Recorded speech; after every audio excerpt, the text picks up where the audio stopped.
Jadi ketika kita mendapatkan ujian kehidupan, ya kita mestinya harap tenang saja. Karena dengan ketenangan itulah kita bisa mengerjakan soal-soalnya. Kita bisa melewati persoalan-persoalannya. Ya. Begitupun dalam menghadapi ujian kehidupan, ada 6 kisi-kisi gitu. Nah, salah satu kisi yang perlu kita pelajari, ya mintalah kisi-kisinya lah. Bertanyalah kepada yang memberikan soal ujian. Bukan kita menceritakan ujian-ujian kita atau kita apa, kita malah rame. Di luaran kita menceritakan persoalan kita. Ya menurut saya tuh kurang tepat. Ya. Jadi menghadapi ujian ya kita harus tenang lah. Tenang di ibadah kita, tenang di diri kita, maupun tenang lingkungan yang kita tidak tahu. Jadi orang nggak pernah tahu tuh kita sedang lagi menghadapi ujian, cool, santai. Gitu, ya. Nah itu pertemuan kita yang pekan kemarin ya, Insya Allah. Dan itu juga masih gabung sih, kita gabung dengan teman-teman alumni seminar maupun alumni training. Nah, Insya Allah malam ini juga kita masih gabung juga ya, pendampingan dengan alumni, teman-teman dari seminar maupun yang dari training. Dan Alhamdulillah Pak Sutrisno Palangkaraya, Bu Arfia Samarinda, Waalaikumsalam ya, udah banyak yang hadir juga ya. Nah, Insya Allah malam ini kita temanya berlanjut sebenarnya. Ya. Temanya berlanjut bagaimana kita akan menjadi seorang pahlawan keajaiban, the hero, the miracle of hero. Nah ini adalah buku saya, buku yang saya tulis. Sekalian kita juga bedah gitu ya, bedah buku. Jadi the miracle of hero. Nah, the miracle of hero ini sebenarnya kelanjutan juga bagaimana kita bisa menghadapi ujian-ujian sekolah, ujian-ujian kehidupan itu dengan tenang, ya, sehingga kita akan merasa senang. Ya kan, jadi harap senang ada ujian. Harusnya gitu tuh kita tuh. Kalau ada ujian, ya kita ya harusnya harap senang. Karena ada ujian. Ah, saya ada ujian nih gitu kan. Tapi ya sudah, cool aja, diem, gak usah ceritain, tenangkan di hati kita, tenangkan juga di lingkungan sekitar kita sehingga orang tidak pernah tahu kita saat ini sedang menghadapi ujian kehidupan. Kalau ujian sekolah kan kita tahu tuh. Ini kan karena diinformasikan terbuka supaya orang-orang di sekitar kita juga di lingkungan kita di lingkungan sekolah itu tolong dong jangan rame, jangan ribut, jangan mengganggu suasana ini karena orang lagi ujian nih. Nah itu untuk mendukung kondisi di lingkungan kita di luar kita itu menjadi tenang. Dan kita juga harus tenang. Walaupun lingkungan kita tenang, kalau di ujian sekolah lingkungan kita tenang, kita nggak tenang, nggak mudah juga mengerjain ujian ya kan soal-soalnya. Maka penting sekali tenang di dalam, tenang juga di luar. Nah, ujian kehidupan juga sama. Paling penting tuh menenangkan dulu yang di dalam. Lingkungan luar nggak usah kita ceritain, nggak usah kita jadiin rame-rame. Ya, pasang di status. Aduh, nih saya lagi dapat persoalan nih, iya kan? Tiba-tiba debt kolektor datang nagihin, sementara saya, waduh, malah kita ribut. Nggak usah, gitu. Ya, paling terbaik adalah mengadu pada Allah. Ya Allah, saya sedang menghadapi ujian. Salah satunya kita dengan sholat tobat, kembali ke Al-Quran dan lain sebagainya. Ya. Oke, teman-teman kita siap belajar ya pada malam hari ini. Siapa yang siap di sini? Ya, Ya, siap Ustaz. Sebenarnya ya saya juga ingin siap, belajar. Oh, ada Pak siap. Hermanto di Sumbawa. Ya Ya, saya dari Allah. Sumbawa izin kenal. Saya sempat ikut waktu seminar saja dulu Ustaz. Nggak Belum sempat apa-apa. sampai ke trainingnya. Iya, nggak Lambat tapi apa-apa. ada link masuk kita gabung lah seperti itu Ustaz. Salam kenal Hmm. semuanya. Siap, Ustaz. Saya minum lagi ya. Ya nggak apa-apa silakan. Jadi memang kita tetap memberikan pendampingan selain di grup ya kadang ada kesempatan di Zoom juga ya. Tapi memang sifatnya yang di Zoom ini sifatnya lebih umum ya. Kalau yang khusus alum training nanti kita akan berikan materi sesuai dengan apa yang sudah disampaikan oleh Pak Nas amanahkan ya ada 10 materi. Tapi insya Allah semua akan bermanfaat sih. Ya, oh, ada siapa lagi? Ah, Pak Swandi, Bu Kardina ya. Insya Allah. Nah, sekarang kita akan masuk ke materinya. Saya mau sharingnya mana sih ini? File sharingnya. Ah, Hei, ini. ini masih bubuk putih burung. Bubuk putih burung itu. Ini ya kali ya. Ah, ini. Per kilo, per kilo. 20 Oh, ribu. ini. Ya, karena menggunakan Ah, dua bubuk putih burung. dua layar. Ya, mana? Kita mulai ya. Bismillah ya, The Miracle of Hero. Jadi The Miracle of Hero ini buku saya, kumpulan dari tulisan-tulisan saya. Ini memang judul utamanya. Bagaimana sih kita menjadi pejuang keajaiban ya, kunci kesuksesan dalam menghadapi persoalan atau rintangan ya. Ini buku ini yang versi Gramedia yang di depan ini versi Gramedia. Kalau ini adalah buku yang versi saya pertama kali ya. Setiap orang bisa menjadi hero, mencapai keberlimpahan dan kebahagiaan untuk dirinya, keluarganya dan orang lain. Nah, ini buku yang ini ya. Ini buku yang pertama, ini cetakan pertama. Gitu. Ini cetakan pertama seperti itu, agak silau ya karena masih berplastik ya. Dan setiap orang tuh bisa menjadi hero, mencapai keberlimpahan dan kebahagiaan untuk dirinya, keluarganya dan orang lain. Nah, seperti ini. Nah, kemudian salah satu LOP saya, ya Allah, suatu saat nih buku saya ini bisa nih ada di rak-rak buku di Gramedia. Seperti itu, ya. Alhamdulillah Allah izinkan ya. Allah izinkan dan ini adalah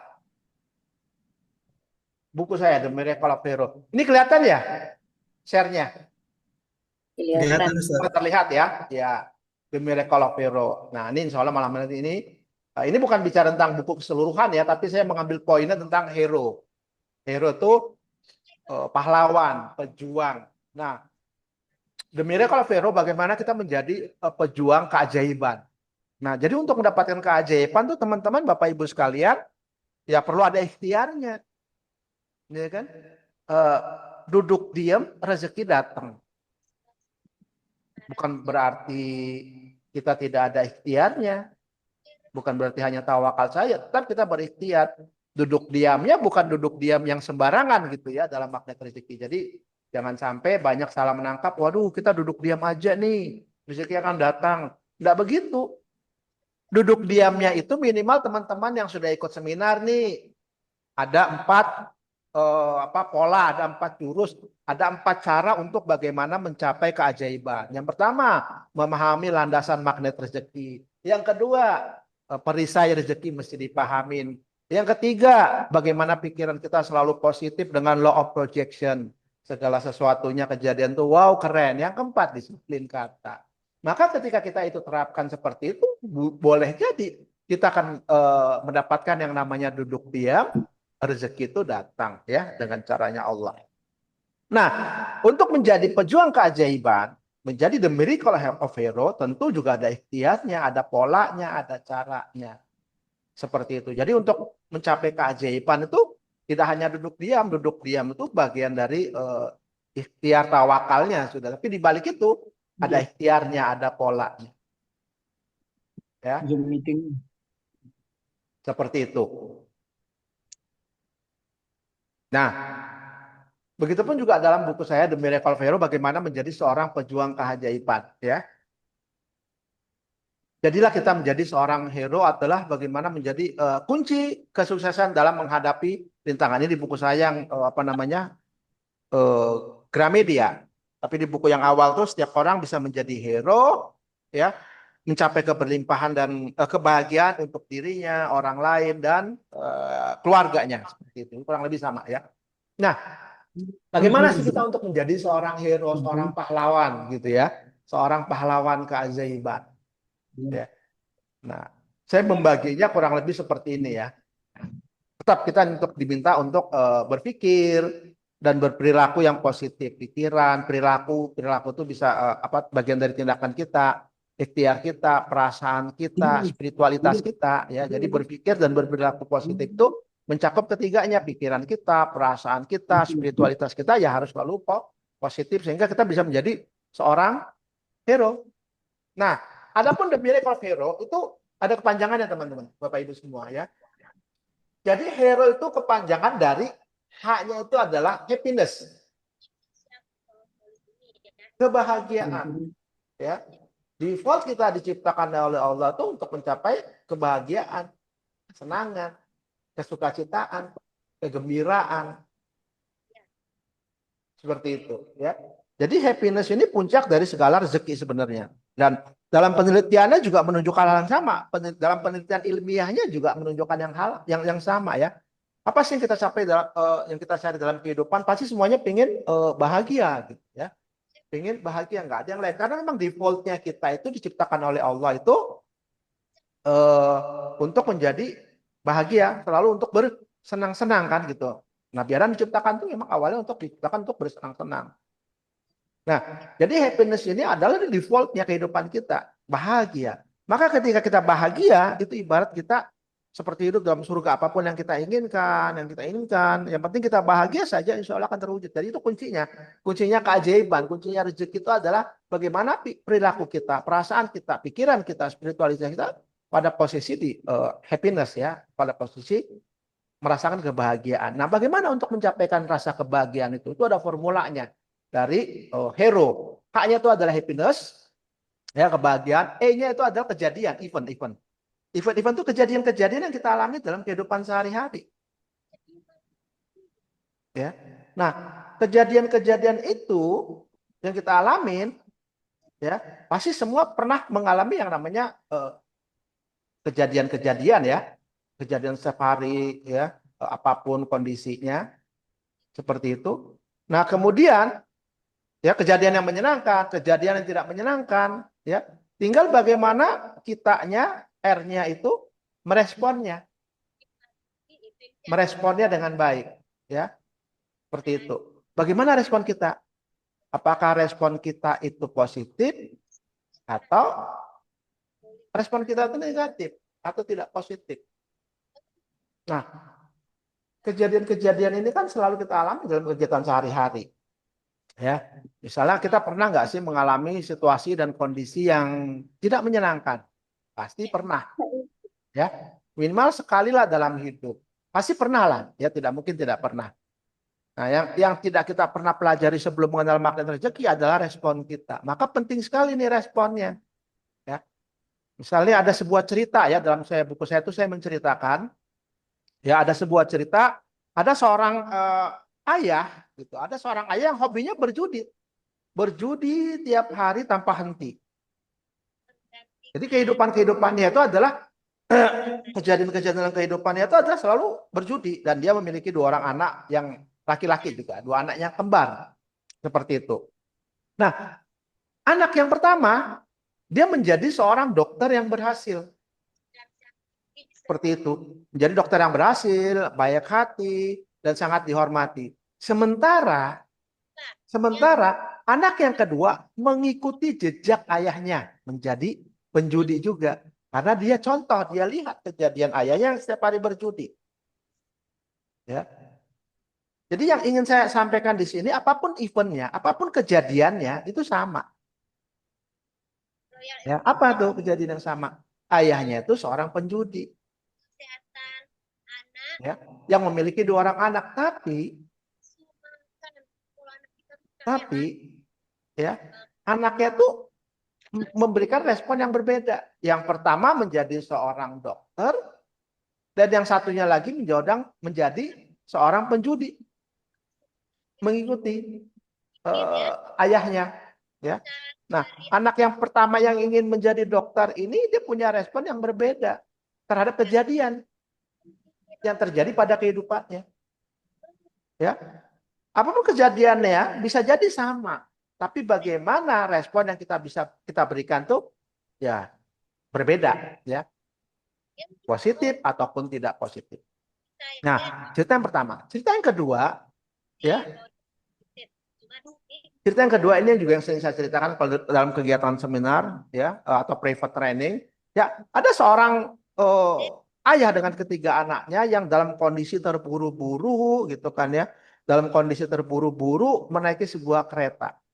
Ini seorang ayah dengan 3 anaknya menaiki sebuah kereta, kemudian dia lihat di samping kereta itu tempat duduk itu ada seorang laki-laki yang tempat kursinya kosong, ya, lagi beristirahat, duduk menikmati, ya kan akhirnya bapak itu duduk dengan 3 anaknya, di sampingnya dia itu ada seorang laki-laki yang juga sedang duduk lebih awal di kereta itu, ya kereta itu pas berhenti Bapak itu dengan 3 anaknya naik, dia melihat ada kursi yang kosong di mana di kursi itu ada seorang bapak-bapak yang lagi juga sudah duduk lebih awal dan memejamkan matanya sementara lagi beristirahat ya karena dalam perjalanan. Ya. Dan yang namanya juga anak-anak ya, bertiga ketika dalam kereta kan mereka bosan duduk kan. Si anak-anak ini ya namanya juga anak-anak, dia bermain ya dengan kakaknya dan lain sebagainya. Yang tanpa sengaja anak itu menjatuhkan bawaannya bapak itu, bapak yang lagi istirahat, tasnya tersenggol dan kemudian jatuh ya. Tentu kaget gitu kan ya. Kita lagi sedang beristirahat, tiba-tiba tuh terganggu. Ya kan? Tas kita jatuh kemudian tiba-tiba terganggu. Dan apa yang dilakukan respon bapak ini? Responnya di luar dugaan gitu. Ya kan? Responnya di luar dugaan, dia kaget, tasnya terjatuh, dipikirnya ada yang mau ngambil dan lain sebagainya. Kemudian dia lihat anak-anak kecil sedang tertawa bermain-main, ada yang jatuh anak ketakutan karena merasa menjatuhkan tasnya, dan respon si bapak ini istirahatnya terganggu, ya, dalam kondisi dia lelah juga mungkin ada persoalan, ya, dia terganggu dan kaget, maka responnya adalah dia marah. Dia marah kepada anak, marah kepada anak itu juga dan dia juga marah kepada si bapak. Sementara si orang yang pertama ini terganggu juga tidak pernah tahu kondisi si bapak dengan ketiga anak, ya. Dan dia marah, dan dia marahin tuh anak, dan dia marahin tuh bapak. Gimana nih bapak ini? Ini kereta api, bukan taman bermain. Mestinya bapak harus menjaga anaknya. Seperti itu. Ya, nggak boleh begini, bla bla. Pokoknya marah setengah mati itu si bapak yang lagi istirahat juga, yang lagi enak tidur. Nah, itu adalah respon cerita yang pertama. Nah, sementara dengan kejadian yang sama, ya, dengan cerita yang sama, seorang bapak dengan 3 anaknya menunggu kereta, naik kereta berhenti, naik bersama 3 anaknya, kemudian dia lihat ada kursi yang kosong di mana kursi itu juga diduduki oleh seorang bapak yang memegang tasnya yang juga sementara lagi beristirahat. Kemudian bapak itu bersama anaknya duduk. Nah, dalam perjalanan si anak-anak ini kan seperti itu biasa bermain dan lain sebagainya. Ya, bermain dan sebagainya, bapak yang lagi istirahat dengan memegang tasnya ini, tasnya jatuh karena kesenggol tanpa sengaja oleh si anak-anak itu. Jedeng, bapak ini kaget. Ya, bapak ini kaget dan dia lihat tasnya jatuh, dia lihat ada seorang anak yang sedikit ketakutan, sementara kakaknya dan sebagainya itu dalam kondisi bermain juga, tertawa dan sebagainya. Tapi respon si bapak ini yang lagi istirahat itu berbeda. Ya, dengan perasaan tenang, bapak itu kemudian berkata kepada anak-anak tersebut, ya, terima kasih nak, ya, sudah mengambilkan tas bapak yang jatuh. Gitu, ya, sudah mengambilkan tas bapak yang jatuh. Ini bapak ada permen, mau nggak nak? Ya kan, seperti itu. Ya, oh ya nak, orang tua kalian di mana? Setelah dia kasih permen, dia tanya, orang tua kalian di mana? Ya, kemudian maafkan saya Pak, itu bapak saya. Bapaknya juga sementara lagi sedang tertidur pulas. Ya, seperti itu. Oh gitu. Ya, kemudian si bapak ini merespon ya. Oh gitu, bapakmu juga lagi istirahat ya. Udah, biarkan saja bapak istirahat. Ya, jangan diganggu. Nanti jika sudah mau sampai keretanya, baru kalian bangunkan ayah kalian ya. Kata si bapak ini gitu. Kemudian si bapak akhirnya melanjutkan istirahatnya dan bisa menikmati perjalanannya selama di kereta dan dia tidak terganggu. Dan dia membiarkan tuh anak-anak bermain. Jadi dengan kejadian yang sama di kejadian yang pertama, si bapak itu meresponnya dengan marah, jengkel, kesel karena istirahatnya terganggu dengan keributan si anak-anak, membuat dia kaget, tasnya jatuh, seperti rasanya mau diambil orang dan sebagainya. Selama perjalanan si bapak yang pertama ini tidak bisa merasakan istirahat. Nah, berbeda dengan cerita yang kedua. Ya. Bapak ini meresponnya dengan tenang, cool, santai. Bahkan dia menanyakan anaknya dikasih permen dan lain sebagainya. Dia tetap tenang, cool, dan dia ya bisa merasakan istirahat sampai kereta di tujuannya. Jadi apa? Ya responnya berbeda. Ya responnya berbeda. Kejadiannya sama. Nah, bisa jadi kita juga mengalami hal yang sama. Bisa jadi teman-teman ini punya kejadian yang sama, punya hutang di mana-mana ya. Ada sini ada hutangnya, ya, ada amanahnya dan lain sebagainya. Tapi ya, responnya berbeda. Nah, respon yang berbeda ini ditentukan oleh outcome-nya. Gitu. Apa outcome-nya? Kan cuma dua tuh outcome-nya. Apakah kita outcome-nya kita terpengaruh dengan keadaan lingkungan di luar? Maka materi yang kemarin itu harap tenang, harap senang, ada ujian. Ya, outcome-nya itu ada dua tuh, lingkungan sekitar kita dan di dalam internal kita. Nah, outcome-nya juga ada dua dalam The Miracle of Hero ini. Outcome-nya apa itu? Yang positif kah atau yang tidak positif? Maka ketika seorang magnet rezeki atau seorang ingin menjadi The Miracle of Hero, oh ya, saya mute-kan dulu ya, biar nggak terganggu ya. Sorry. Karena tadi ada yang mute-nya kedengaran ya. Apa? Saya mute all dulu ya. Nah, ya. Jadi kembali ya, respon. Outcome-nya gimana? Outcome kita terhadap kejadian. Bisa jadi ketika ibu bapak belum mengenal magnet rezeki, kejadiannya sama ini, punya amanah, punya hutang. Tapi gimana respon kita terhadap amanah itu, hutang itu? Mungkin pertama respon kita ya mencak, marah-marah dan lain sebagainya kan gitu. Nah, kemudian dengan mengenal magnet rezeki, ya respon kita udah beda dengan kejadian yang sama kan seperti itu. Nah, maka kita tahu nih outcome-nya. Apa outcome yang kita ingin capai? Di awal kita ingin menjadi seorang yang bahagia. Happiness. Kenapa bahagia? Karena disitulah mengalirnya rezeki. Nah, outcome-nya adalah kita tetap tenang, tetap senang, dan juga tetap menang ya, seperti itu. Nah, jadi happiness ya.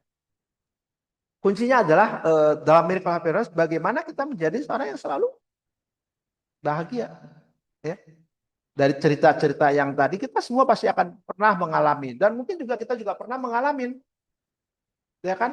Kejadian-kejadian, misal nih, kita pengen belanja nih ke outlet. Ya, kita butuh nih barang. Ya. Kita ini butuh nih barang, kita datang ke outlet, kita misalnya katakanlah mau beli pulsa lah, modalnya seperti itu. Atau mau beli gula atau beli apapun. Ya. Kita datang layanin ya, kita datang itu beli pulsa rame nih. Kita sabar tuh ngantri.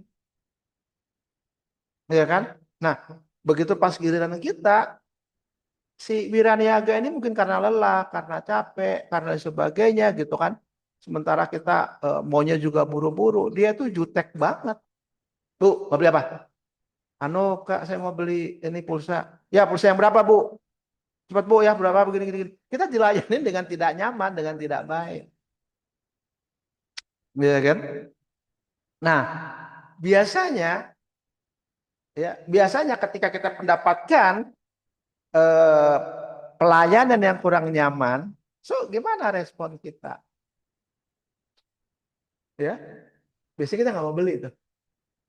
Udah kesal duluan kan gitu ya. Ah ini jutek banget, besok-besok gue nggak mau beli dah ke sini. Ya kan? Padahal kita itu butuh pulsa supaya kita bisa berkomunikasi. Ada hal yang urgent. Hanya karena pelayanannya tidak baik, ya kita akhirnya jadi males ngebeli ke situ, bahkan ngedumel. Padahal kan pelanggan adalah raja. Ini pelayan kok begini-begini, bahkan bisa jadi kita malah jadi bertengkar gitu ya, seperti itu. Dan saya yakin kita pernah mengalami hal yang begitu. Ya, akhirnya kita bela-belain pindah ke tempat yang tidak dekat sebenarnya. Padahal kita udah tahu nih kebutuhan kita urgent. Tapi karena kita dipengaruhi oleh kejadian yang tidak menyenangkan, akhirnya kita memberikan respon yang merugikan diri kita sendiri. Ya. Maka outcome yang paling penting itu untuk menciptakan happiness gitu kan ya. Ya kita mesti tetap tenang, tetap senang, tetap menang. Sehingga apapun reaksinya orang itu, reaksinya apa namanya frontliner tersebut, wiraniaga, ya udah yang penting kita memahami tuh outcome-nya tuh. Ya, outcome-nya apa? Tetap tenang, tetap senang, tetap menang, walaupun pelanggannya jutek dan lain sebagainya. Seperti itu. Dan kita sering banget ya teman-teman mengalami hal-hal kejadian seperti ini. Iya kan? Misal nih kita bangun nggak on time gitu kan ya. Sementara kita mau ada rapat, ya.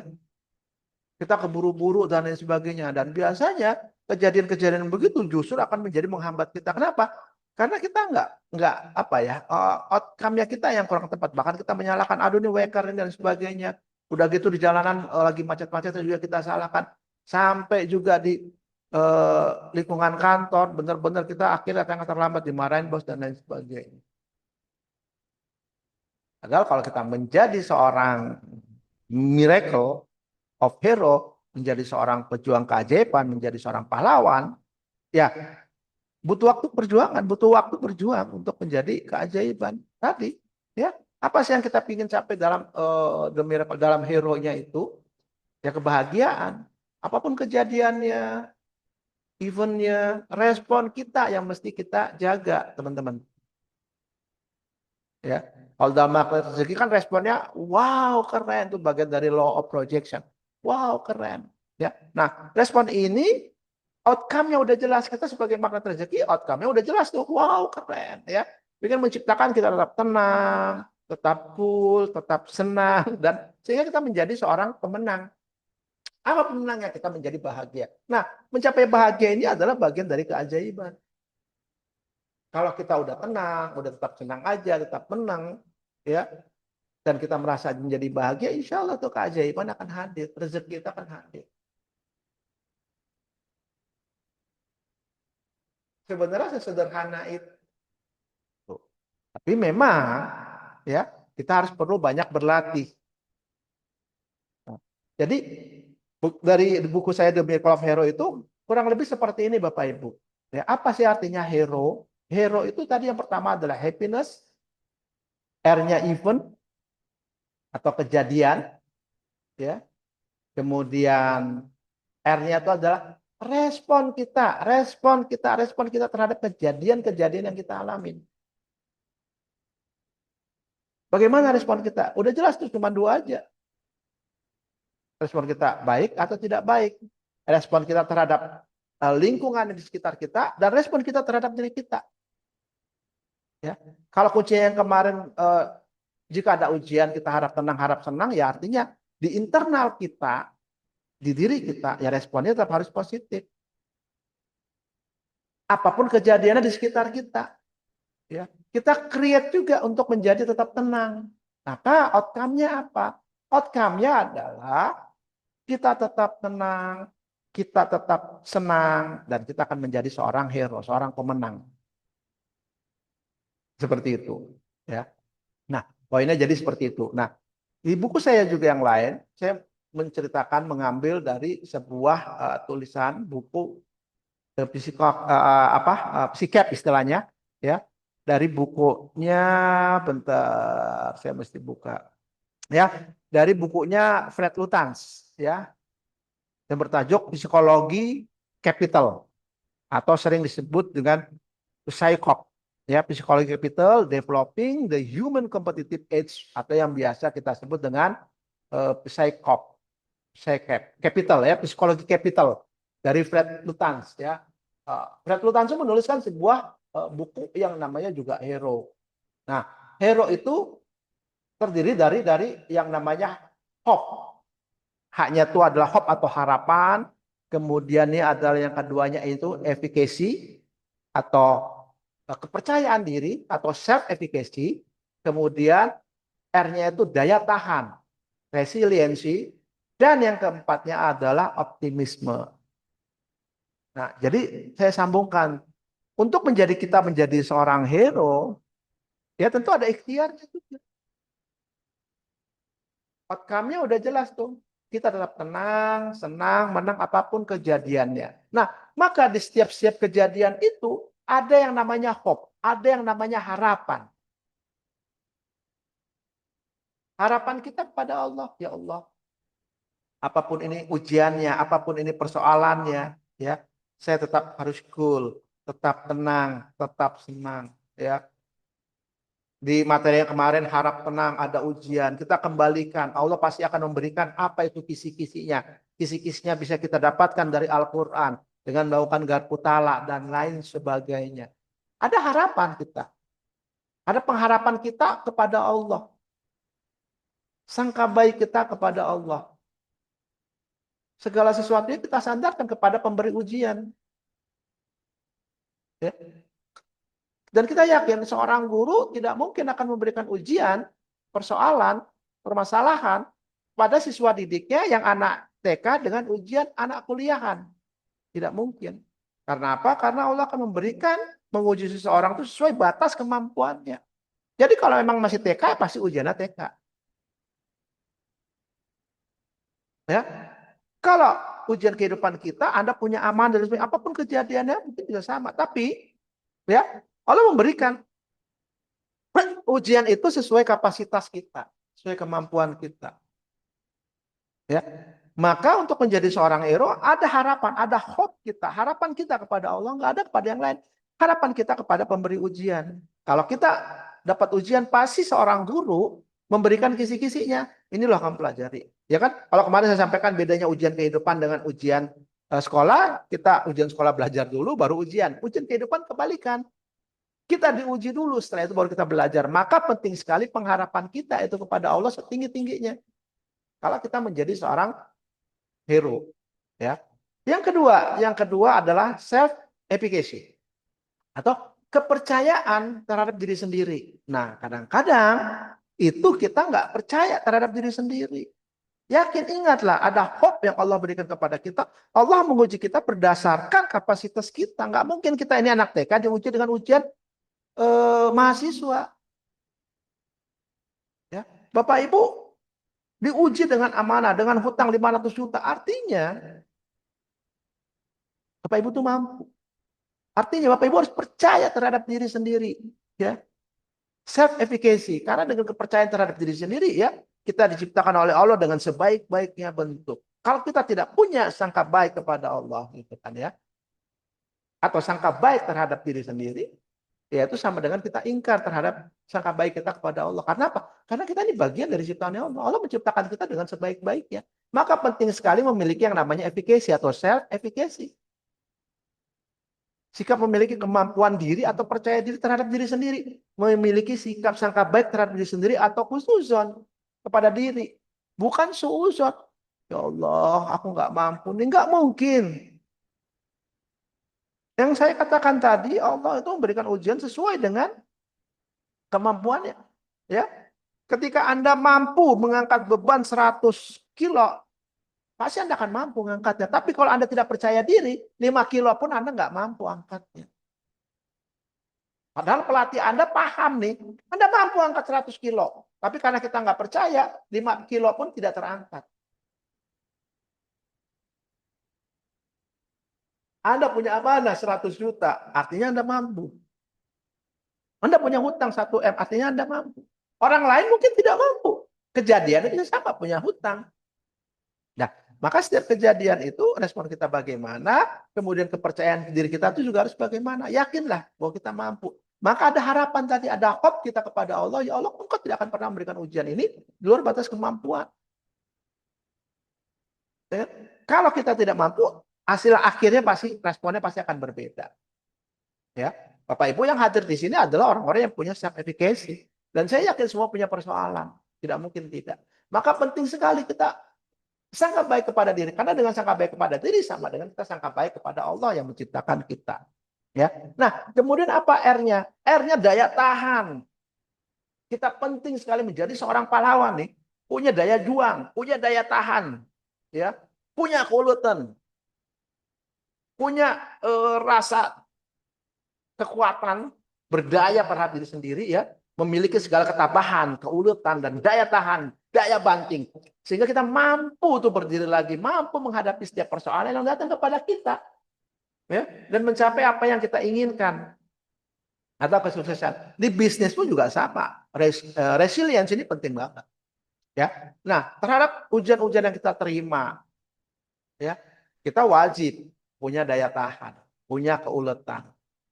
Artinya kita tetap berikhtiar dengan berpedoman harapan kita hanya kepada Allah. Jadi ikhtiarnya bukan terhadap kemampuan dari kita, enggak. Tetap ada yang tadi namanya untuk menjadi seorang hero, ada tetap namanya hope, harapan kita kepada Allah. Ya. Kemudian yakin pada diri sendiri. Ya, percaya pada diri sendiri maksudnya ya kita punya kemampuan, kemudian ditambah dengan daya tahan kita terhadap ujian tersebut. Makanya kalau dalam salah satu materi saya yang harap senang ada ujian, bagaimana salah satu menghadapi ujian, baik ujian sekolah maupun ujian kehidupan adalah selalu hidup sehat. Selalu hidup ini sehat ini bagaimana daya tahan kita, daya banting kita, daya gedor kita, daya kemampuan kita untuk bisa menghadapi ujian. Kalau kita sakit, nah ini ya daya tahan kita berarti nggak kuat gitu. Ya, nah ini penting, resiliensi. Ya. Nah kemudian O-nya apa sih? Nah O-nya ini setelah kita menaruh harapan yang besar kepada Allah, yakin pada kemampuan yang Allah berikan kepada kita, sangka baik kepada diri. Allah nggak mungkin akan memberikan ujian kita yang di luar batas kemampuan kita. Yuk kita tetap percaya diri, ya. Kemudian kita tetap fight, ya, siap menghadapi ujian dengan kondisi apapun. Tapi ingat, respon kita itu tetap tenang, tetap cool, tetap senang. Dan yang terakhir adalah kita tetap harus optimis.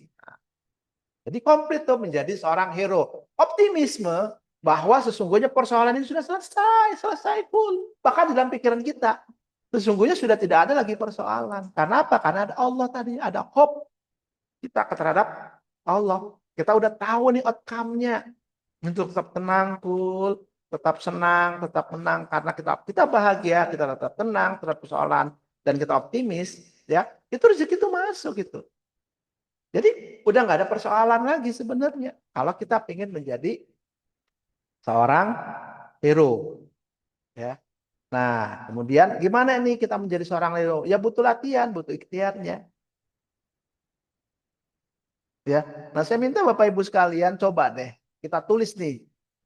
Apa sih kejadian-kejadian yang tidak menyenangkan yang kita alami saat ini? Nah, ini karena sudah sebagai pribadi-pribadi magnet rezeki, ya. Tapi nggak apa, ya nggak apa. Nanti kita pengen lihat responnya gitu kan ya. Ibu bapak silakan tulis nih event atau kejadian-kejadian yang tidak menyenangkan yang kita alami saat ini. Tulis sebanyak-banyaknya. Ini buat kita latihan. Ya, kita pada di level mana sih sebenarnya? Kemudian tulislah respon kita atau reaksi kita terhadap kejadian-kejadian yang kita tulis tadi di nomor 1. Yang kita alami saat itu. Misalnya kita pernah punya kejadian sebelum mengenal ilmu magnet rezeki. Ini buat latihan ya. Ibu tulis, waduh dulu saya pernah mau beli sesuatu, penjualnya jutek banget tuh, saya kesel, saya jengkel. Nah, udah nggak apa tulis. Ya kan? Tulis itu. Nah, kemudian kita lakukan review tuh. Kita buat di poin ketiganya. Poin ketiga apa? Kita sudah punya outcome atau hasil yang ingin kita capai adalah tetap tenang, senang, dan menang. Ya. Sehingga kita bisa mengendalikan tuh respon kita. Atau kejadian-kejadian yang sudah terjadi, ya tidak bisa diubah, tapi respon kita lah yang harus kita kendalikan. Apa kita mau meresponnya dengan negatif, atau tidak positif, atau meresponnya dengan yang positif. Misalnya, kalau dalam training habit magnet rezeki itu kan ada turunkan garis kebenaran kita. Karena itu bagian dari apapun kejadian yang kita mau responnya gimana? Ya, maka turunkanlah garis kebenaran kita. Sehingga kita akan bisa mencapai outcome yang kita dapatkan tuh. Ditambah dengan tools alatnya, sholat tobat. Outcome-nya apa? Tetap tenang nantinya, tetap senang, tetap menang. Seperti itu. Ya. Nah, coba tulis saja. Bapak Ibu tulis nih. Ini ada 10 persoalan, berapa persoalan. Dulu outcome-nya tuh saya begini.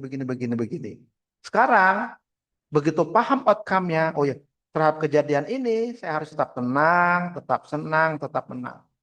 Sehingga responnya kita lah yang kendalikan. Nah, lihat itu dari 10 persoalan itu. Oh, ini sudah bisa saya kendalikan, ini sudah bisa, ini sudah bisa. Nah, itu perlu ya, perlu kita latih untuk menjadi seorang miracle of hero, menjadi seorang pejuang keajaiban. Ya. Nih, silakan Bapak Ibu nanti bisa kerjakan gitu ya. Tulis nih kejadian-kejadian yang pernah kita alami saat ini atau baru-baru saja, terus respon kita gimana? Walaupun kita sudah mengenal magnet rezeki, ada apa tulis saja. Waduh, sempat respon saya nggak bagus nih. Maka perlu dilatih. Nah, kedepannya responnya udah paham banget nih. Outcome-nya udah Bapak Ibu pegang tuh. Bagaimana tetap cool, tetap tenang, enjoy, ya, tetap kita merasa senang aja. Sehingga kita memiliki pribadi-pribadi pemenang.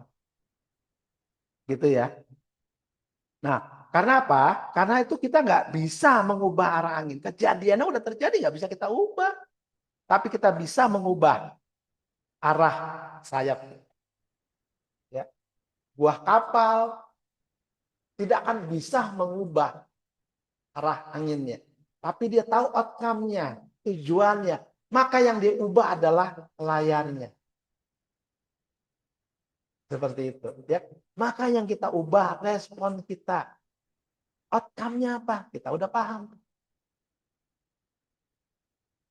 Sehingga kita akan menjadi seorang pemenang, menjadi seorang hero. Siap ya Bapak Ibu? Ini yang terakhir. Oh, yang terakhir terima kasih. Oke ya. Jadi itu ringkasan bagian dari kecil dari The Miracle of Hero buku saya. Ya. Jadi untuk menjadi seorang hero itu teman-teman sahabat semua, kita perlu yang namanya punya hope. Hero ya. Punya hope, punya harapan kepada Allah. Kemudian ada efficacy, kepercayaan pada diri sendiri, self efficacy, E-nya. Kemudian R-nya, punya daya tahan, resiliensi. Kemudian O-nya, optimis lah. Seperti itu. Karena kita udah tahu nih, optimisnya. Karena kita pingin happiness nih, pingin bahagia nih. Maka apapun kejadian-kejadian, respon kita udah tahu nih. Respon yang kita kendalikan. Dengan apa? Outcome-nya apa? Tetap tenang, tetap senang, tetap menang. Karena apa? Karena ada hope kita kepada Allah. Karena apa? Karena kita yakin sangka baik terhadap diri kita. Karena apa? Karena kita punya daya juang, daya tahan, daya banting yang luar biasa. Dan kita tetap optimis bahwa kita akan selesai terhadap ujian itu. Bahkan tidak ada ujian lagi. Ya. Kalaupun ada ujian, harap senang, ada ujian. Ya, itu kalau yang kemarin ikutin materinya harap senang ada ujian. Jadi materinya berlanjut. Oke, itu yang bisa saya share pada malam hari ini. Alhamdulillah ya, semoga bermanfaat teman-teman. Semua yang sudah hadir, yang mendengarkan ocehan saya, yang mendengarkan cerita saya, semoga bisa memberikan nilai tambah, value, ya, cara pandang yang berbeda, seperti itu. Oke, ya, Buna, siap ya. Kalau ada yang mau disampaikan, ada yang mau ditanyakan, silakan, monggo, mari. Kalau tidak ada, maka saya akan tutup kegiatan ini. Aduh, oke ya. Nah, ini materinya baru tadi saya buat. Ya, materinya baru tadi saya buat kurang lebih sekitar 10-15 menit lah baru saya buat. Silakan ya. Saya minum lagi ya. Minum.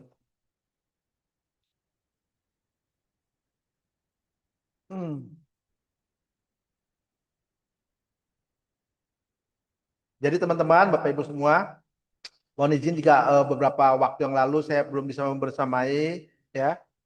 Di pertemuan kemarin sebelumnya udah saya sampaikan, saya ada kondisi-kondisi yang nggak bisa saya tinggalkan gitu ya. Tadi juga masih ditelepon ibu, aku bilang sama ibu, Bu, Mama, maaf, ini aku ada kelas dulu ya, besok nanti aku ke rumah lagi. Ya ibu saya pengen selalu ditemenin sama anaknya cerita. Biasanya kalau malam itu kemarin itu saya ini juga agak telat tadi karena masih apa namanya menemani ibu dulu sebentar.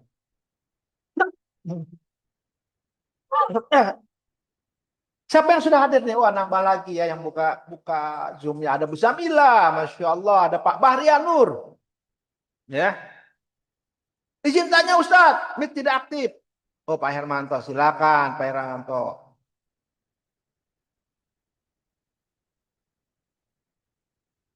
Terima kasih Bu Fatmi ya, alhamdulillah kemarin sudah dibantu teman-teman di Samarinda ya, Masya Allah. Akhirnya dapat ada yang nemanin Ibu saat ini ya, yang menjaganya, menemani lah di rumah. Silakan, siapa tadi Pak Hermanto? Izin, mic tidak aktif, mic-nya diaktifin. Amin, insya Allah doakan ya Bu. Semoga ibu saya selalu sehat, bahagia, tenang, happy. Bu saya usianya 89 ya. Tadi ke sekolah saya kaget, ya Allah. Dia naik sampai ke lantai 3. Ya Allah, Papa, kenapa naik sampai ke lantai 3? Dia pengen lihat anak-anak kelas, anak-anak sekolah yang lagi ujian. Ya, kelas 2, kelas 1 SMK tadi. Naik ke lantai 3 Bapak Ibu, ya Allah. Usia beliau tuh menjelang 90 tahun. Saya juga kaget gitu kan ya. Tapi semangatnya, nah itu ibu saya itu semangatnya ya. Daya tahannya, resiliensinya tuh luar biasa. Optimisnya saya banyak belajar dari ibu saya. Oh, mohon maaf, benar. Ya Allah, saya yang tidak ingat. Saya aktifin dulu ya. Mute all-nya. Aduh, saya yang salah. Silakan Pak Hermanto. Sudah saya aktifkan mic-nya. Ya, baik. Terima kasih Ustadz atas kesempatan diberikan kepada saya. Assalamualaikum warahmatullahi wabarakatuh. Eh, ya, setelah kita mendengar Ustadz tadi luar biasa, sangat menarik sekali. Namun sedikit mungkin ini yang Ustadz, kebetulan saya juga ini bisa dikata sedang tahap belajar gitu ya, baru mengikuti seminar saja kemarin itu, walaupun saya ada sih buku Manit Rezeki di rumah seperti itu terkait dengan apa hero yang kita pelajari malam ini gitu. Ada salah satu permasalahan mungkin yang sedikit saya belum terlalu paham Ustaz, terkait pembahasan tadi itu dalam kita menghadapi yang namanya ketika ada suatu hal yang tidak menyenangkan seperti itu. Ada ini mungkin yang saya alami ini mungkin umum saya memberikan suatu apa namanya terkait kejadian saya alami seperti itu kan. Ada ketika kita berinteraksi sama seorang seperti itu, anggap seperti itu. Kita berusaha untuk tetap baik gitu, baik. Kemudian kita berusaha untuk menanggapi dengan tenang seperti itu tadi itu. Namun terkadang ada gitu ya orang itu ya mungkin orang-orang terdekat kita, teman kerja kita dan seterusnya. Dengan justru dengan kita baiknya kita gitu, malah dia mempergunakan hal itu untuk bisa ke tahap seolah mereka juga itu dianggap tidak gitu. Terkadang sehingga akhir-akhirnya terkadang yang namanya perasaan seperti harapan kita tadi harus bisa senang seperti kan tenang itu terkadang terganggu dari segi tenangnya itu. Nah kira-kira kiat-kiat ini kalau untuk hal sekali ya 2 kali ya mungkin ya bisa kita tetap tenang, kita ada terbawa apa namanya perasaan yang tidak tenang gitu. Namun ini ketika ini menjadi suatu hal yang sering gitu kejadiannya itu kira-kira bagaimana ini Ustaz? Mungkin itu dari saya. Terima kasih. Assalamualaikum warahmatullahi wabarakatuh.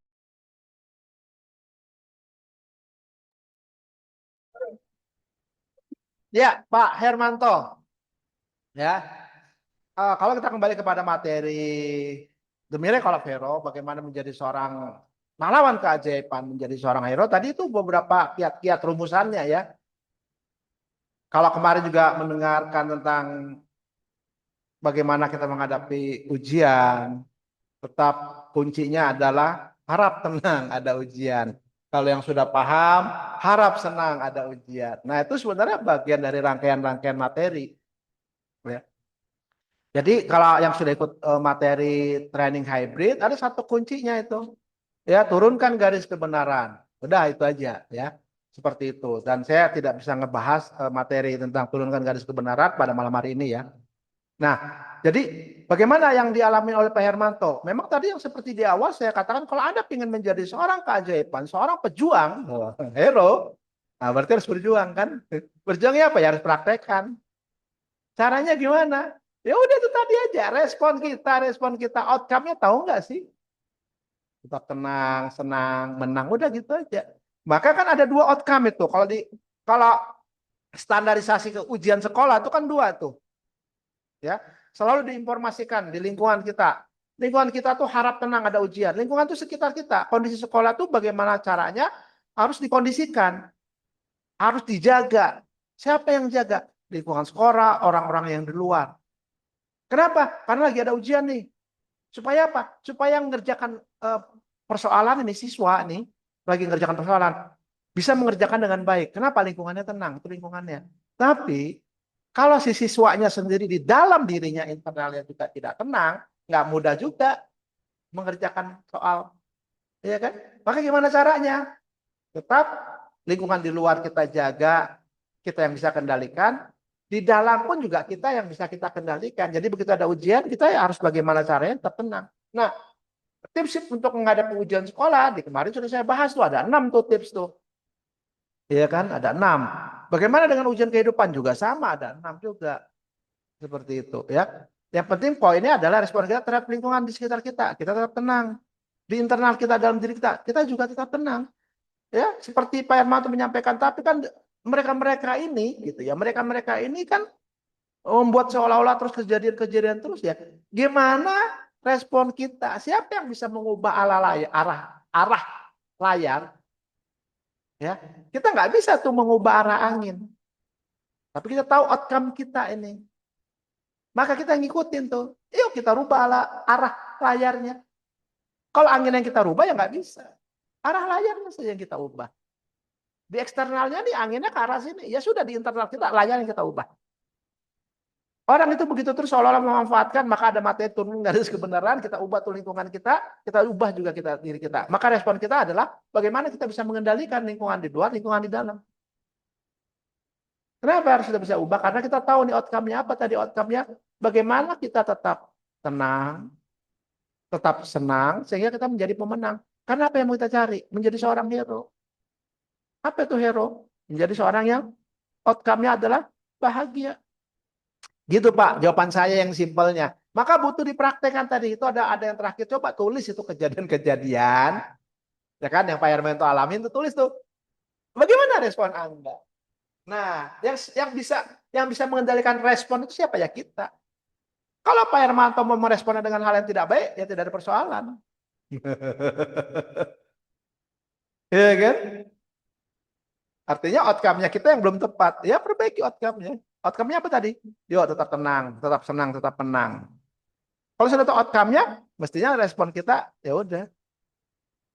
Ya udah gitu aja maksudnya. Maksudnya yang ubah tuh kita udah tahu lah apapun kejadian dan sebagainya, sehingga nanti di akhirnya kita itu udah sebenarnya nggak ada persoalan lagi sudah.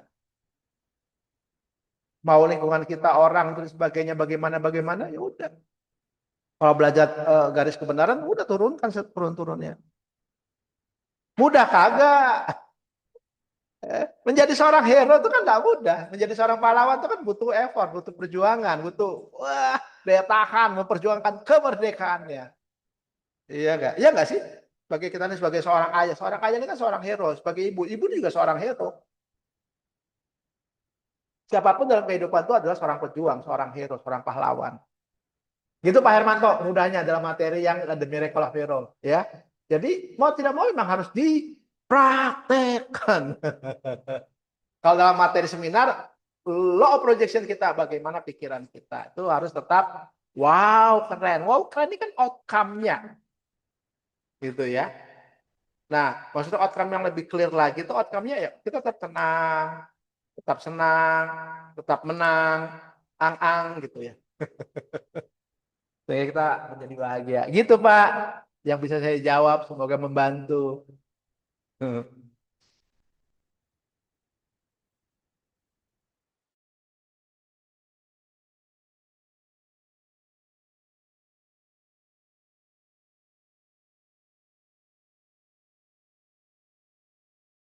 Silakan yang lain. Kalau ada yang mau ditanyakan. Kalau nggak ada, kita... Assalamualaikum Pak Topan. Waalaikumsalam Pak Bahrianur ini Palangkaraya ya? Bukan Pak, saya Sampit Pak.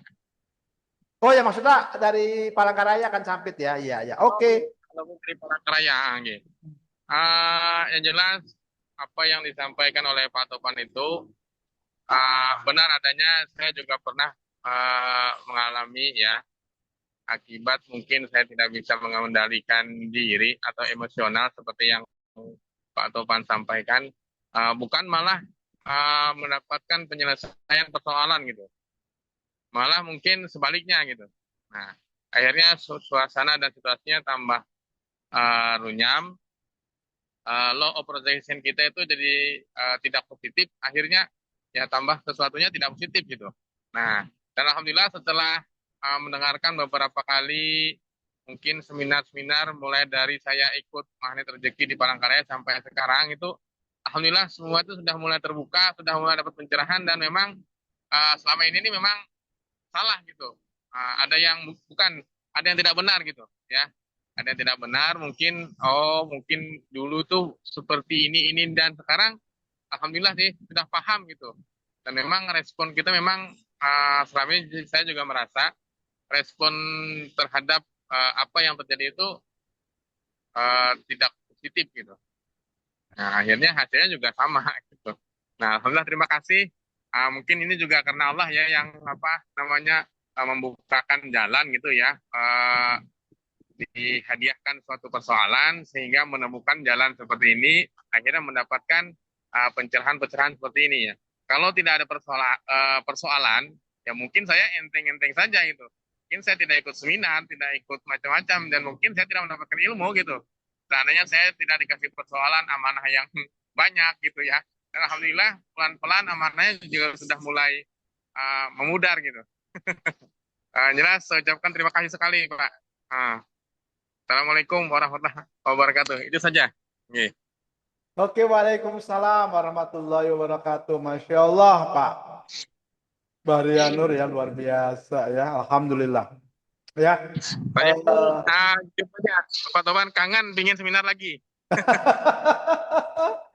Baik, nanti kita agendakan lagi ya. Saya coba lobby-lobby kawan-kawan sini, saya mau coba mengumpulkan, siapa tahu bisa diadakan di Sampit gitu. Memang tidak mudah sih. Nanti kita adakan di Sampit. Bismillah. Iya, gitu. Insya Allah siap mendukung. Oke, siap Pak Baryanur. Ya. Jadi Pak Topan. Ya. Alhamdulillah. Jadi teman-teman sahabat semua, ya kan, memang yang ketidakmudahan dalam menjalankan ilmu MR itu kan adalah praktek. Tapi insya Allah kalau dipraktekkan itu bekerja dengan baik karena itu memang sifatnya kan sunatullah, gitu. Ya. Nah sama menjadi pejuang keajaiban The Miracle of Hero juga sama. Ada polanya, ada caranya. Polanya sudah sebenarnya apa yang disampaikan oleh materi rezeki itu udah benar-benar powerful. Ya, saya merangkum lagi dalam buku saya itu The Miracle of Hero itu untuk biar lebih bisa teman-teman Bapak Ibu sekalian tuh untuk memudahkan. Ya kan? Bagaimana sih itu untuk menjadi seorang pejuang keajaiban?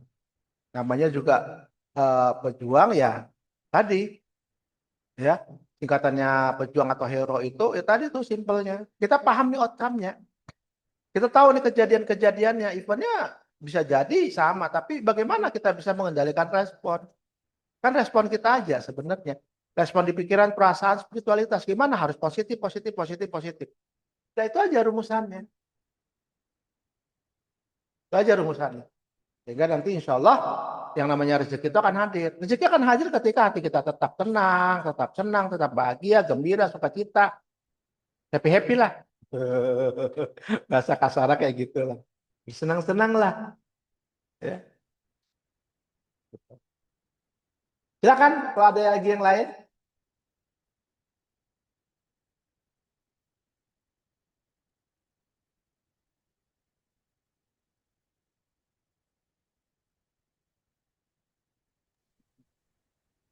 Kayaknya udah mulai pada ngantuk semua nih. Oh gitu ya? Iya, udah jam 10 malam nih.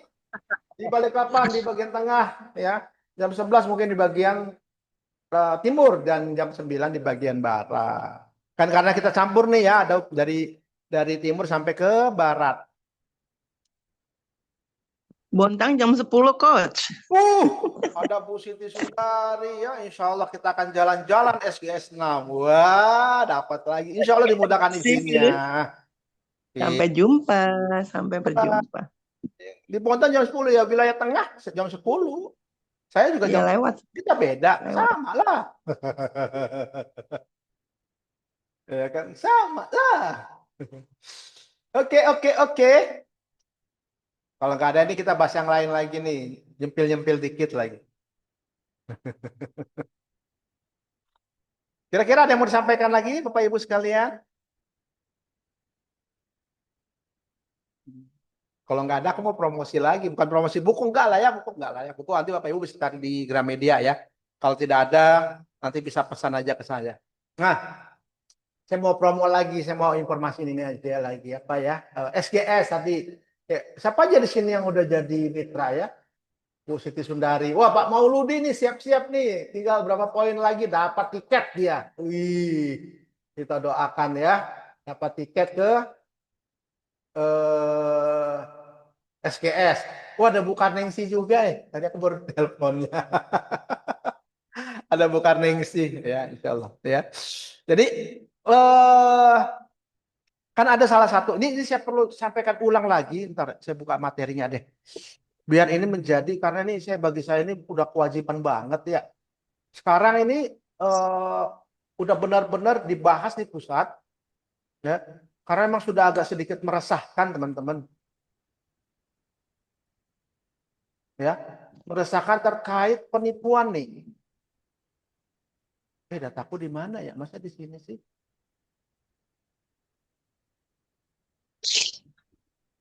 Wah, ini itu nggak ada yang di sini ya?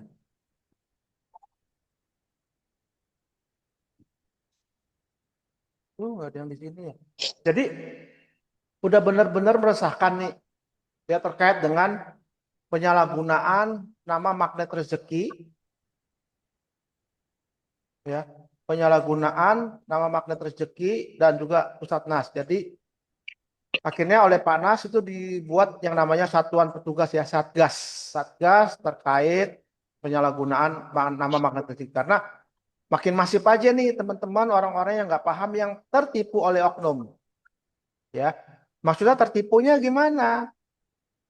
Biasanya di Telegram tuh di media sosial mereka itu menawarkan investasi dengan mengatasnamakan magnet rezeki. Ya, investasi dengan menawarkan magnet rezeki. Jadi apa yang ditawarkan? Ya. Jadi yang ditawarkan benar ada di sini materinya ya. Investasi mereka berinvestasi, siapa yang mau investasi dengan modal sekian, ya kan? Nah, biasanya tuh investasinya melipat gandakan duit. Waduh, nggak ada ya di sini materinya. Di laptop satunya lagi.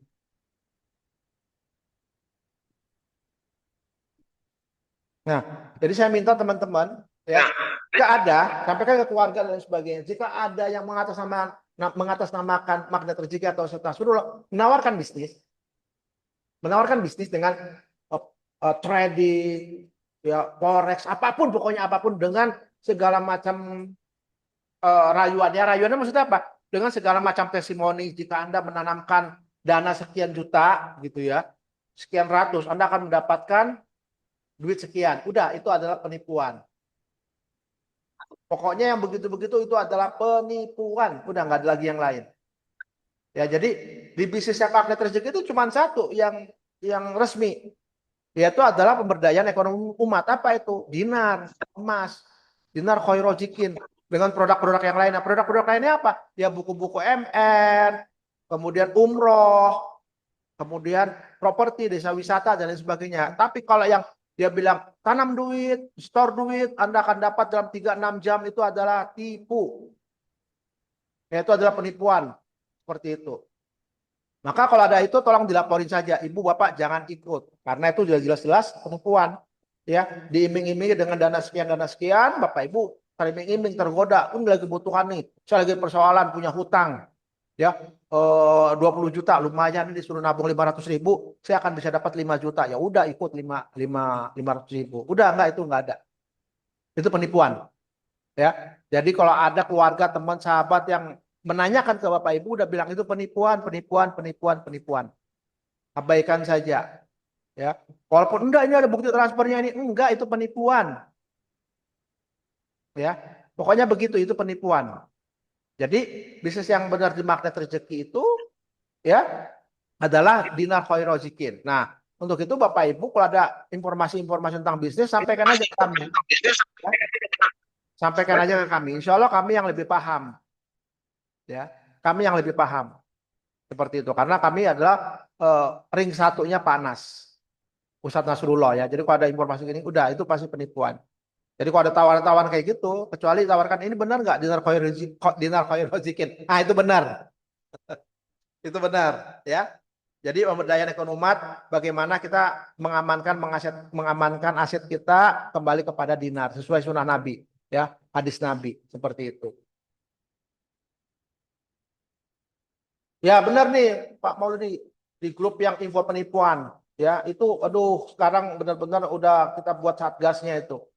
Nah makanya berkali-kali itu setiap saya seminar selalu saya sampaikan tuh itu penipuan, hati-hati karena saya sedih juga mendengar ketika mereka yang belum kenal ya atau kenal dikit-dikit baru lapor setelah tertipu ya. Kenapa nggak dari awal-awal tuh kadang aneh begitu sudah tertipu banyak baru lapor ini salah magnet rezeki. Ya, enggak lah, yang salah Anda yang terlalu serakah yang terlalu serakah gitu kan ya. Mestinya di awalnya sampai ini benar nggak udah kita akan jelaskan bahwa ini nggak benar, udah simple ya gitu. Nah kalau magnet rezeki ya dinar itu aja ya benar yang di Telegram.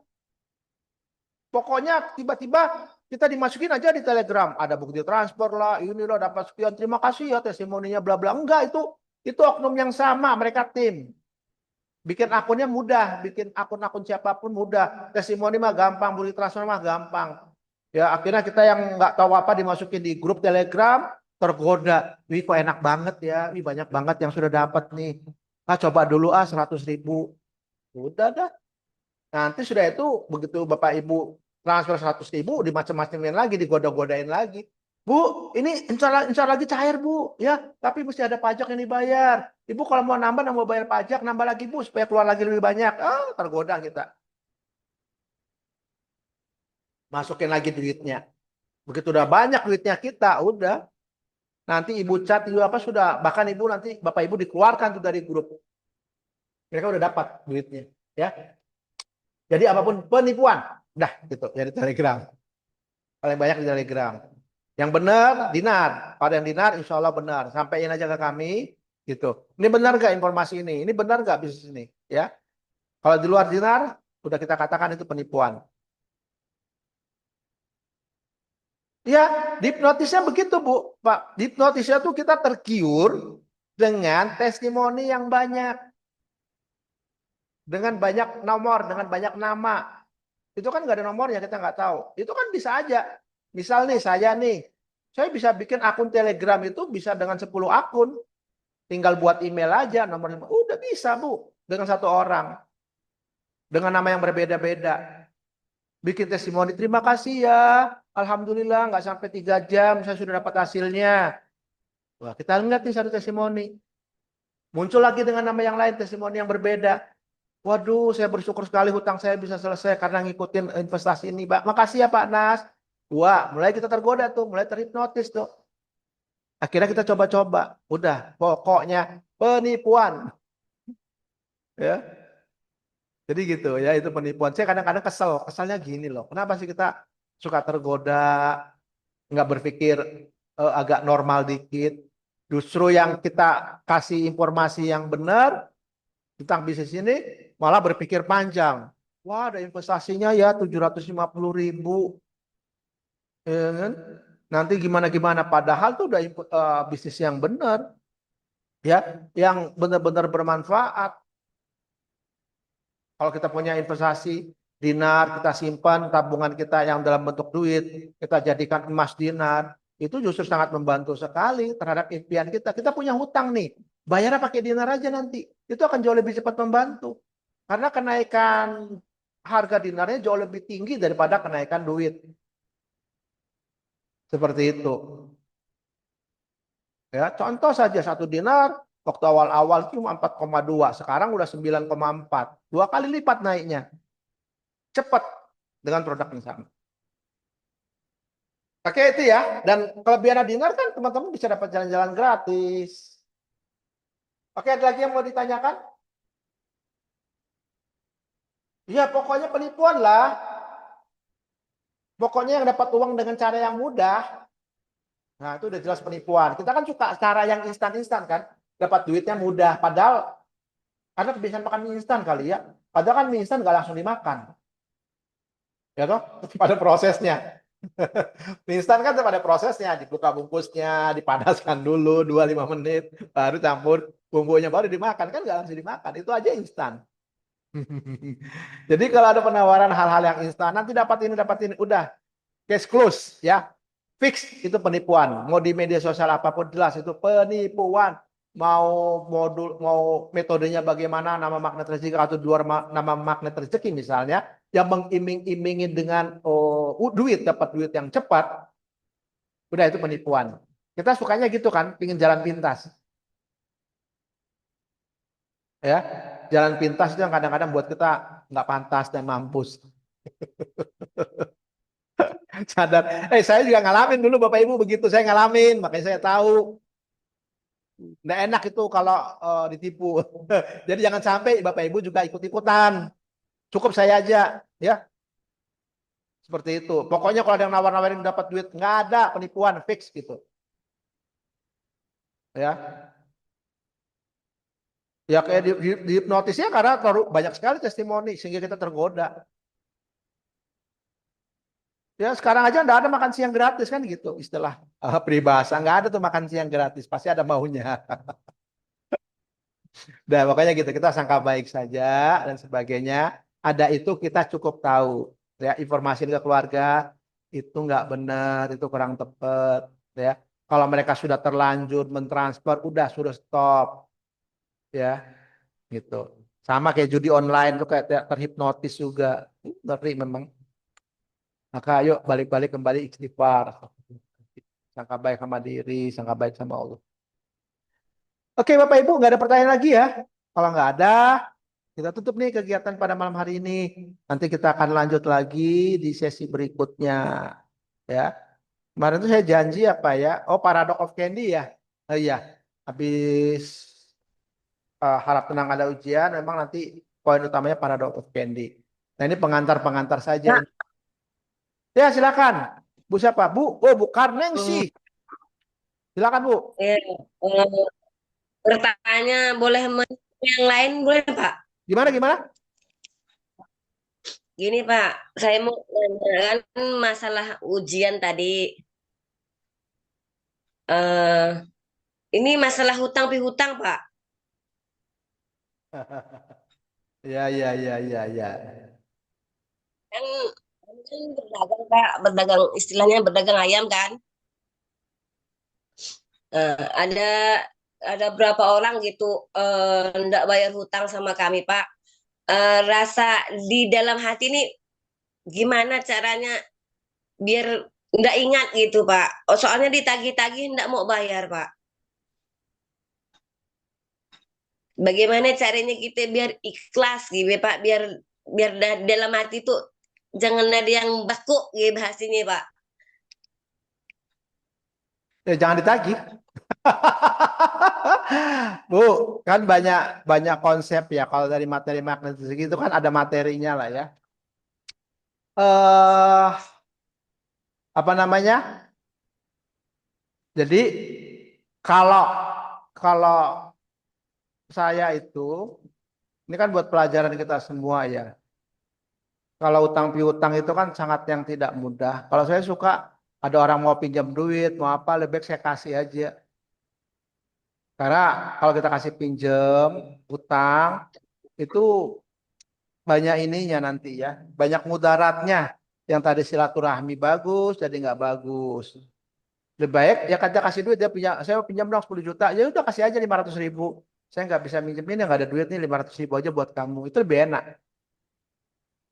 Atau Atau yang disyaratkan dalam Islam tuh kalau mau utang piutang tuh pakai dinar.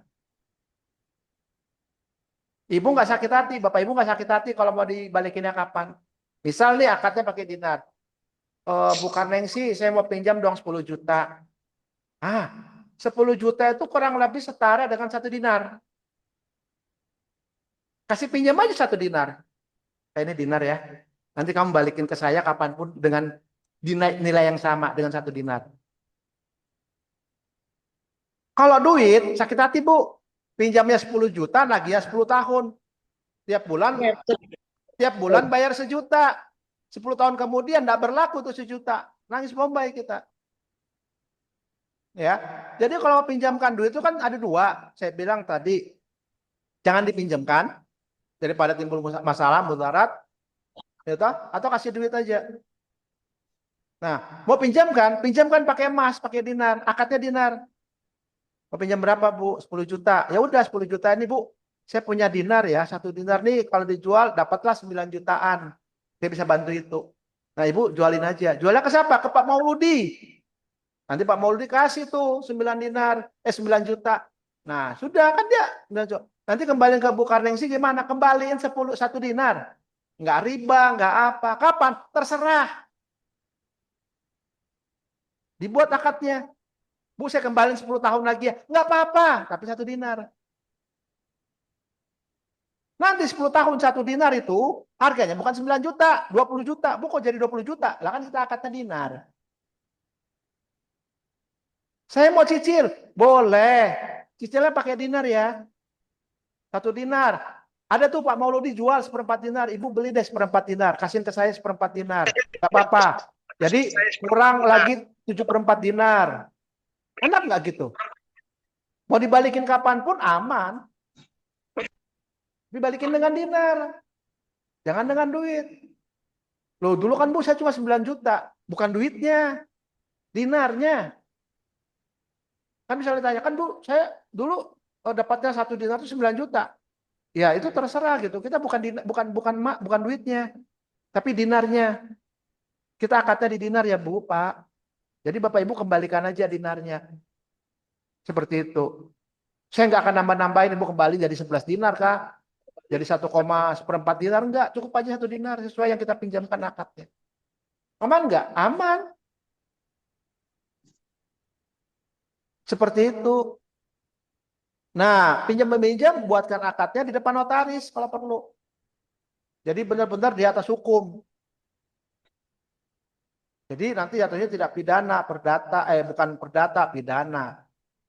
Biar Ibu puas juga kalau kita mau pakai jalan yang umum ya. Tadi itu, jadi kalau mau pinjamkan dalam bentuk dinar. Yang minjamkan tidak sakit hati, yang dipinjamkan juga sadar diri. Mau dibalikin kapan? 20 tahun lagi Bu ya? Nggak apa-apa 20 tahun, tapi 1 dinar ya. Dipahamin nggak teman-teman Bapak Ibu?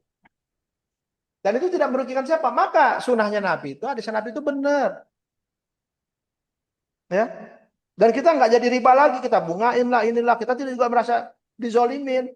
Ya Allah, kamu pinjam 10 juta, kembaliin 10 tahun. 10 juta 10 tahun yang lalu, berapa jadi 10 tahun akan datang? Ya sama dengan senilai sejuta. Belum lagi kayak Bu Karningsi nambah sakit hatinya lagi. Ya udah terjadi gimana supaya ngelupain ya gimana ya? Ya. Soalnya kan ditagih-tagih enggak mau bayar, Pak. Biar kita lupa, biar enggak beku di hati gitu Iya, kan. kenapa dia nggak mau bayar? Katanya sih enggak ada duit. Hah? Enggak ada duit Nah, dia, katanya. makanya dia pinjam kan? Iya. Ya sudah benar kan dia? Kenapa juga dulu kasih pinjam sudah tahu tidak ada duit, ibu kasih pinjam. Kalau ditagih nggak ada duit ya udah benar, uang dia pinjam kok dulu. Dia kan enggak pinjam duit, Pak. Dia kan ambil ayam sama kami gitu, Pak. Hah? Ngambil cangkau gitu, Pak, cangkau. Saya guyon sih Bu.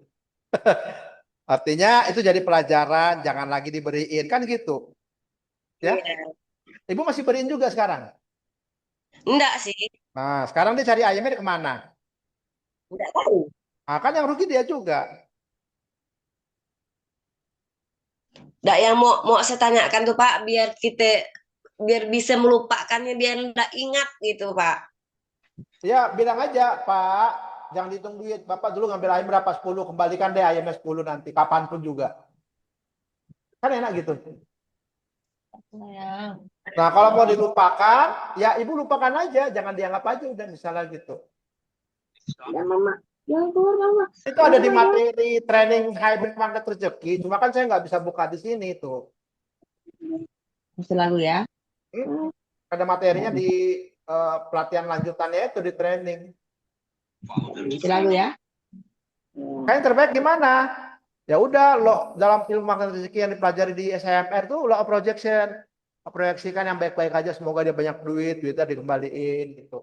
Hati kita tetap tadi, the miracle of hero, tetap tenang, tetap senang, tetap cool. Gitu aja. Iya. Nah, jadi lain kali kalau ada mau pinjam peminjam itu bener-bener pahamin. Ya, namanya orang pinjam nggak punya duit, sudah pasti nanti dia akan nggak bisa kembaliin, orang nggak punya duit kok. Juga dia pinjam, kalau dia nggak pinjam pasti punya duit. Itu aja logika sederhananya. Atau kalau dia mau pinjam benar-benar butuh, akadnya pakai dinar. Ya, seperti itu. Jadi kapanpun dia mau balikin, 7 turunan mau balikin, sampai 7 turunan gitu kan ya nggak apa-apa, ingatin aja ke turunannya. Dulu si ini punya utang ya 1 dinar. Nanti tolong diingatin. Balikinnya gimana? Balikin aja 1 dinar. Itu aman. Ya, nggak sakit hati juga kita. Dia mau balikin kapan juga tidak ada persoalan kan? Ada persoalan nggak misalnya? Malah senang kita kan? Dulu saya pinjamin dia 1 dinar, harganya masih 4,2 juta. Sekarang dia balikin dinar, wah harga dinar sekarang 9 juta. Dan dia juga tidak dirugikan, ya itu resikonya gitu kan ya. Kan kamu dulu pinjam 1 dinar, ya balikinlah 1 dinar, bukan duitnya. Dulu kan saya pinjam 4,5, enggak dinarnya. Makanya gunakan akad itu. Pahamkan juga yang peminjam. Jadi bukan duit, kita nggak sakit hati. Ya, saya belum punya duit ya, nggak apa-apa, kamu cicil aja, ada kok yang 1/4 dinar, saya terima juga kok. Oh jadi bisa boleh dicicil dinarnya, boleh. Ada 1/4 dinar, ada duit lagi nanti ganti lagi 1/4 dinar, udah 1/2 dinar, hutangnya tinggal 1/2 dinar, ya kan? Beli dinarnya di mana? Ke Pak Mauludi misalnya, Ambas.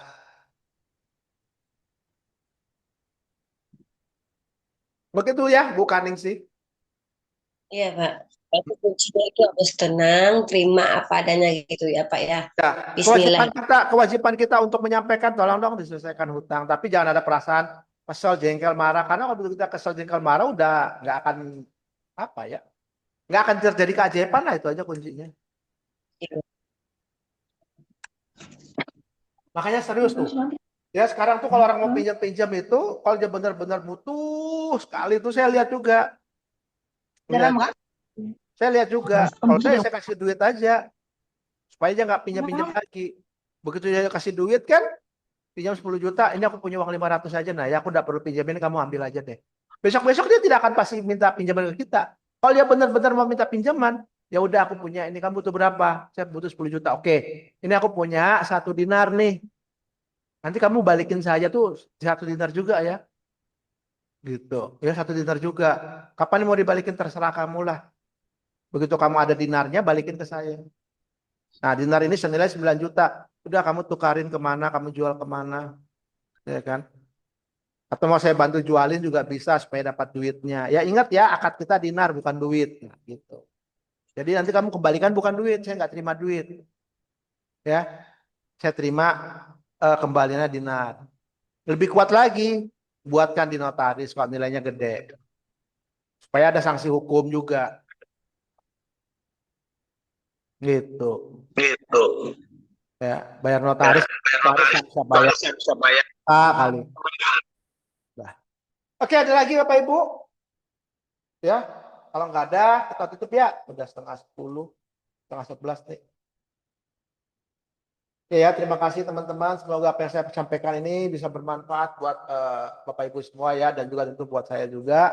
Maka sama-sama kita ucapkan hamdalah ya. Alhamdulillahirabbil alamin. Alhamdulillahirabbil alamin. Alhamdulillahirabbil alamin. Jika dalam penyampaian saya ada salah kata, sama-sama kita istighfar ya. Astagfirullahaladzim. Astaghfirullahalazim, astaghfirullahalazim, alazi la ilaha illa huwal qayyum wa atubu ilaih.